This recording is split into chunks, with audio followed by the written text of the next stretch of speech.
Good morning, good morning, good morning mga kapalpak. Nandito na naman po tayo ngayon magre-repair ng TV na naman mga kapalpak. Napakalaki ng TV na to.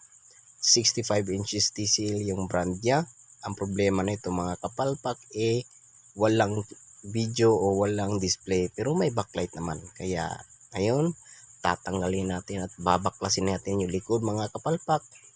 Sana pagwaklas ng mga screw sa likod mga kapalpak i-safety natin yung mga bolt, baka naman masama sa iba, magkulang na yung bolt natin mga kapalpak.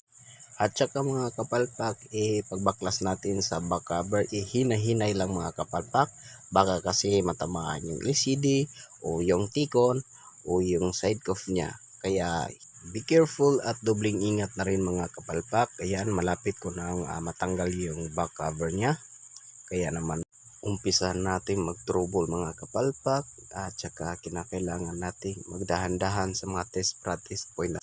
Ayan na nga at nabaklas ko na mga kapalpak at na-trouble ko na din. Matagal-tagal din ako nag-trouble nito mga kapalpak. Kompleto naman yung mga voltahe na lumalabas sa kanya. Kaso talaga magbla-blanco siya mga kapalpak. Kaya naman tinanggal natin yung isang side ng cuff niya. Tapos may nakita tayong shorted na cuff mga kapalpak. Yan sa gitna mga kapalpak, yan yung may sira, shorted yung panel or LCD niya mga kapalpak. Kaya naman kinating natin yung supply niya, kaya yun nagka-display na mga kapalpak.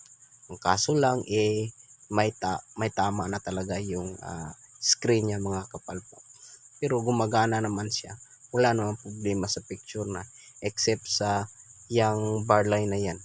Hindi na natin yan masusolusyonan kasi naman sa loob ng cuff. Kaya mga kapalpak, inasimbola natin at saka yan na yung final na picture niya mga kapalpak. Okay naman, wala naman siyang problema except sa mga bar lines na yan. Ayan, salamat mga kapalpak sa panonood ng ating video. Salamat!